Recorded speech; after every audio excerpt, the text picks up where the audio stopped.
Hello and welcome, my giant olive leaves. We are back with Pokémon Horizons. And today, we find something very, very interesting. So let's go. Episode 11. Bolivar's Forest. So, the forest they were going to has burned down due to, well, dryness and heat. Yeah, that's what global warming gets you.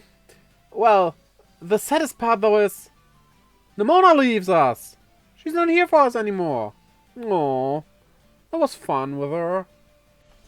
Yeah, I mean, of course there's no Pokemon to be found anywhere here. The whole forest burned down. There's not usually Pokemon living in a burnt down forest that, well, lived in a normal forest before, because why would they? Like, it's their home gone. I mean, sure, it will probably regrow, but yeah, come on. Okay, and then they do something that you should never do. Split the group. Well, okay, we're not in a horror scenario here, so maybe it's fine. Also, there's that huge tree where they can meet later, so having, like, a point of meeting? A POM? Is a good idea. I have a feeling there's a word for stuff like that, but I just cannot think of it. Oh yeah, also, phones do exist in this world, so I guess you can use those. Phones are really, really cool. Pink hair, having a Chansey, coming from a long line of Pokemon doctors. That rings a bell. I have heard that before. Oh, of course! You're an Officer Rocky! And then suddenly the backstory time is over. For the sake of the episode, so, well, good? But I kinda wanna know now. Yes, Roy, yes, this is the biggest tree in the forest. And it also totally does not look suspicious because it's completely different from all the other trees. So, yeah, well, maybe be careful? I won't hold it against him that he doesn't know that it resembles an Arboliver, even though it's pretty obvious, because he basically grew up in a Kanto forest, so yeah, it's not his fault. And the first thing they do is climb it. Well, I cannot actually blame them for that. I would probably try that too.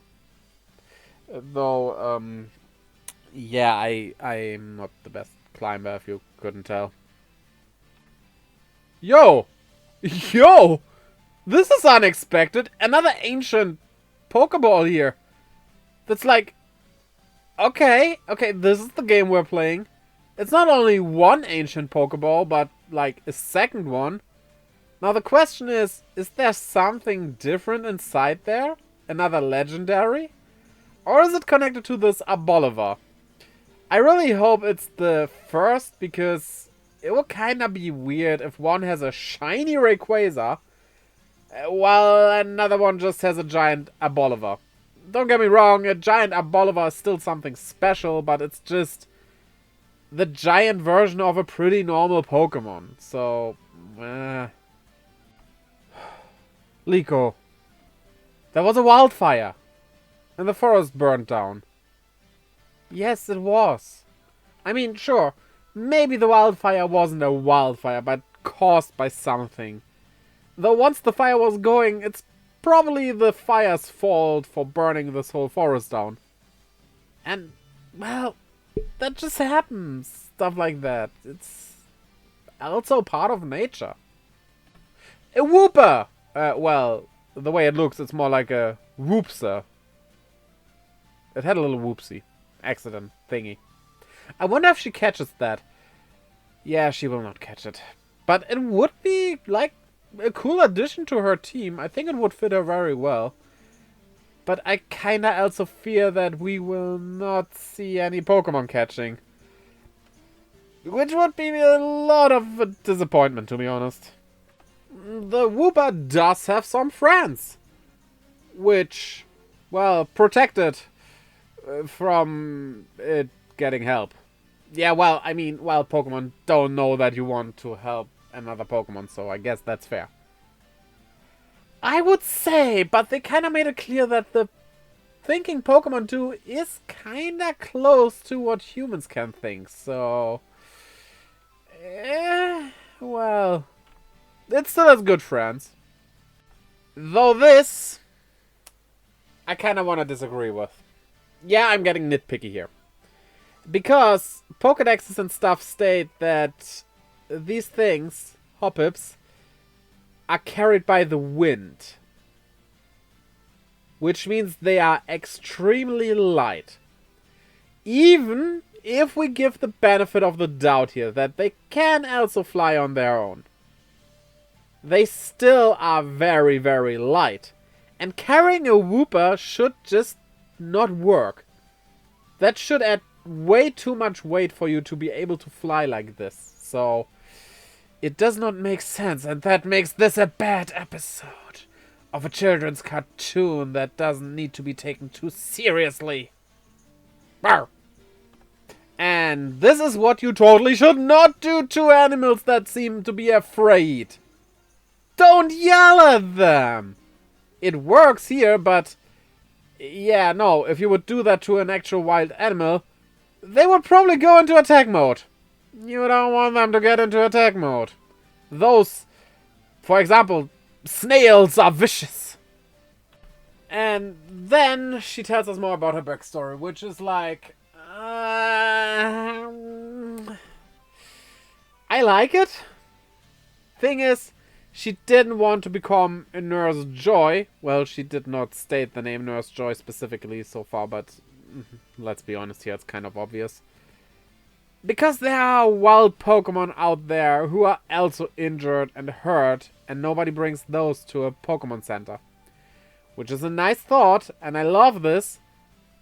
But we were also shown that there are a lot of Nurse Joys who do that, so it's not that uncommon, and still seems like a pretty normal path you could have taken, right?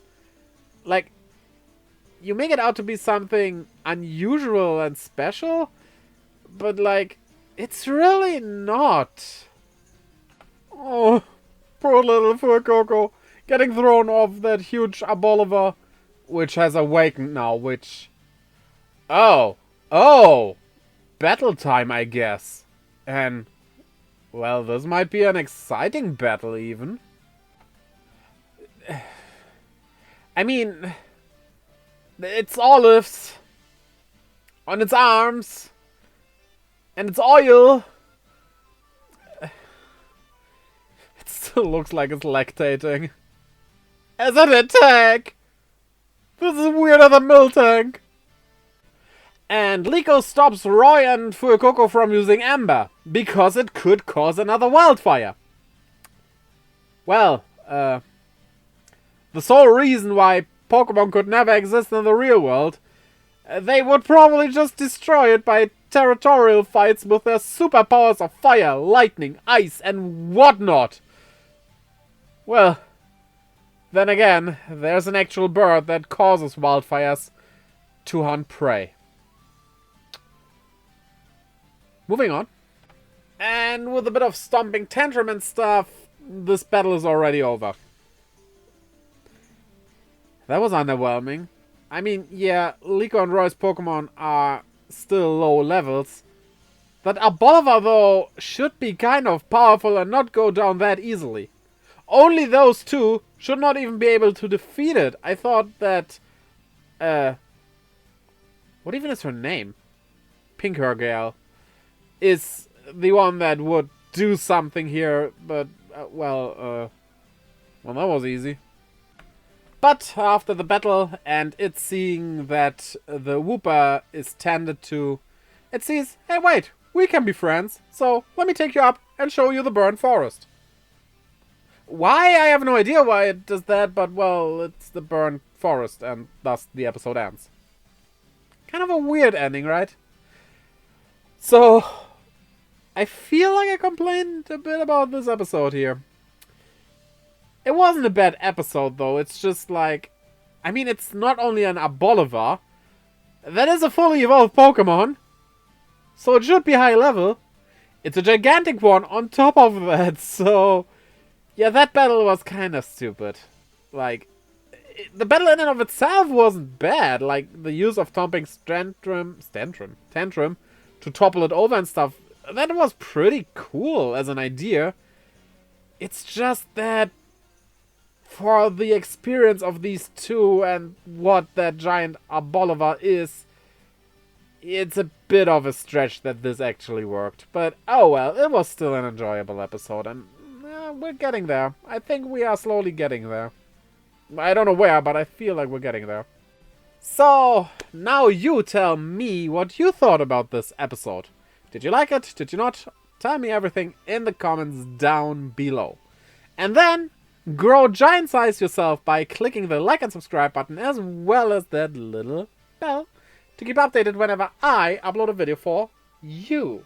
And check out the links down in the description below, leading to my Twitter, Instagram, and Discord, where I post stuff, keep you updated, all the good things, as well as to my Twitch, where I live stream every Friday, Saturday, Sunday, and Monday.